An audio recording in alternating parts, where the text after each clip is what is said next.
baik jamaah, kita kembali lagi bersama kami di rumah Mama Dede.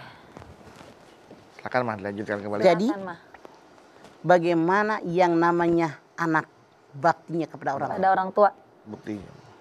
Suatu ketika Rasulullah mengatakan, begitu banyaknya kebaikan orang tua kepada anak, begitu banyaknya jasa orang tua kepada anak, anak yang manapun tidak akan bisa membalas kebaikan orang tua kecuali seandainya dalam tanda kutip orang tuanya menjadi budak belian ditahan oleh seseorang, anaknya memerdekakan, itulah yang bisa membalas kebaikan orang tuanya. Namun hari gini gitu loh. Iya. Kan perbudakan sudah tidak ada. Gak ada mah. Artinya kalau kita lihat hadis ini, gak bakal satu anak pun bisa membalas kebaikan orang tuanya. Karena udah gak ada perbudakan. Iya. Jadi caranya bagaimana kita bakti sama orang tua? Kenapa susah? Banyak panduannya kok. Wa qadha rabbuka alla ta'budu illa iyyah wa bil walidayni ihsana imma yablughanna indakal kibaru ahaduhuma aw kilahuma fala taqul lahumu uffin wa la tanharhuma wa qul lahumu qawlan karima. Habis nyembah Allah, bakti sama orang tua. Kalau serumah dengan orang tua, baik sendiri maupun dua-dua tinggal di rumah kita, jangan berkata jangan berkata kasar, jangan muka merengut, muka yang masam, tapi berkata dengan yang baik dan mulia. Masya Allah, kalau udah tua, nenek-nenek kan sensi.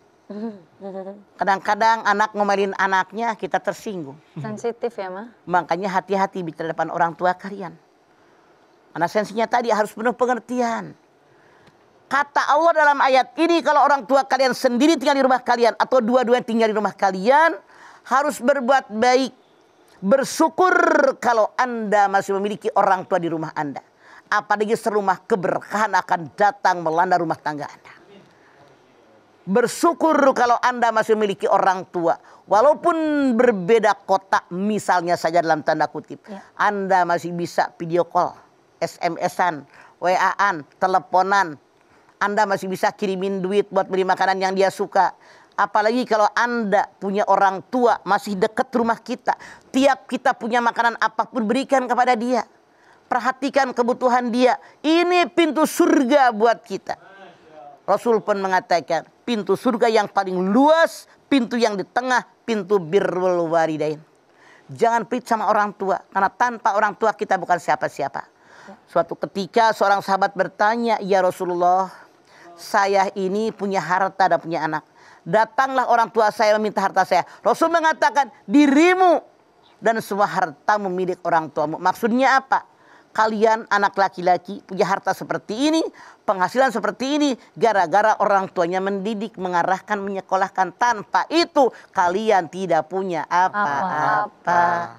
Makanya kalau kita bakti sama orang tua, Masya Allah, luar biasa pahala yang Allah berikan kepada kita. Keberkahan. Jangan jadi simalin kundang. Jangan jadi alqomah yang lebih mencintai istri kalian ketimbang orang tua kalian. Jangan kacang lupa dengan kulitnya. Anda lihat sejarah simalin kundang dikutuk jadi batu. Batu. Yang namanya alqomah sampai sakaratul maut tidak bisa mengucapkan 2 kalimat syahadat. Kenapa? Ibunya tidak ridho dengan susu yang diminum oleh Alqomah. Karena Alqomah lebih mencintai istrinya daripada ibu kandungnya. Makanya jaga perasaan orang tua Anda. Bahkan dalam ayat Al-Baqarah 215. Kalau anak laki-laki punya penghasilan, yang pertama dikasihkan emaknya. Yas'alunaka madza yunfikun.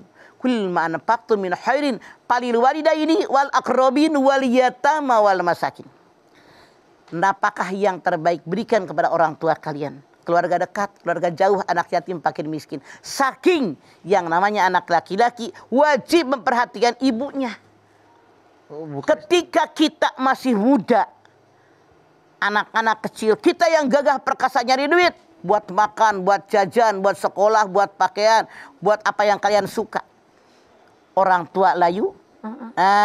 Hidup ini kan berfluktuasi gantian. Iya mah. Ibarat berputar, anak gagah kuat, penghasilannya banyak, emaknya tidak punya penghasilan. Pada saat itu setelah anak laki-laki kita ini membiayai bininya, anaknya, kewajiban yang pertama kata Allah kepada emaknya. Bukan kepada nafkah, bukan kepada istri dan anak-anaknya dulu, Pak. Karena tadi bilang, anaknya, istrinya, lalu kepada emaknya. Oh iya, oke siap. Oke? Jelas mah, jelas ya. Masya Allah ya Ma ya. Untuk keseharian sekarang sih insya Allah ya Ma, Zara lihat ada banyak banget bakti-bakti ataupun budi pekerti yang baik kepada orang tua. Tapi sebaliknya juga ada ya Ma, yang cuman gara-gara hal sepele nekat membunuh orang tuanya. Setan eta Ya teh. Allah. Karena setan mengajak manusia masuk neraka biar nemenin dia nanti dia milik kiamat. Na'udzubillah min dzalik. Di akhirat nanti. Iya, berbakti kepada orang tua apakah termasuk menyetujui jodoh yang diberikan kepada dari orang tua kita kepada kita, Pak? Kalau seandainya yang mau nikah itu kita, orang tua menjodohkan kita, kalau sesuai aturan agama, ambil. Tidak ada orang tua yang ingin menyengsarakan anaknya. Semua orang tua normal pengen membahagiakan anak-anaknya. Kecuali kalau pilihan orang tua tadi agamanya nggak bener, sholat juga kagak. Cuma dunia yang dilihat kaya, pangkat, jabatan, tenar, kemudian juga turunan orang kaya, turunan Raden. Orang tua pilihannya ini, kita wajib menolaknya. Tidak durhaka, tidak. Karena agama lebih dahulu daripada orang tua. Salasun man kunna fihi wajada halawatan minal iman. Ayakuna Allah wa rasuluhu ahabba ilaihi mimma siwahuma. Jadi orang yang benar-benar lezat manusia iman, mencintai Allah dan Rasulnya melebihi yang lain. Ya. Oke, selama itu baik sesuai dengan kriteria agama. Betul. Tapi anak tidak mencintai calon yang diberikan kepada orang tuanya. Dari Yakinkan di hati, pernikahan tidak wajib disertai dengan cinta, tapi dengan agama. Cinta bisa tumbuh setelah dan pernikahan. Buktinya, 8 tahun pacaran, begitu nikah 3 bulan cerai. Dijodohin seumur hidup nenek-nenek aki-aki hidup mereka. Ada banyak, Pak. Jadi nyari cinta setelah adanya pernikahan. Oke. Jadi pelajaran juga nih ya, yang masih jadi anak ketika diberikan calon buat jodohnya. Dilihat dulu. Lihat dulu. Tapi begini, kalau itu yang Bapak maksudkan. Ketika Nabi Ibrahim bermimpi diperintahkan menyembelih putranya Ismail, nggak langsung disembelih. Pandur mada taro. Bagaimana pendapatmu? Kenapa yang disembelih anaknya? Jadi maksudnya apa? Ayat ini Allah mengajarkan kepada kita, kalau kita orang tua akan melakukan sesuatu kepada anak kita, walaupun dia darah daging kita, walaupun dia turunan kita, tapi tetap punya hati dan perasaan, hargai mereka. Pandur madataro. Bagaimana pendapatmu wahai anakku? Begitu caranya. Diajak berdiskusi dan bermusyawarah. Berdiskusi. Mah, nanti kita lanjutin lagi boleh ya? Mangga. Ma? Nah, jamaah yang ada di studio pasti pada pengen nanya sama Mama ya?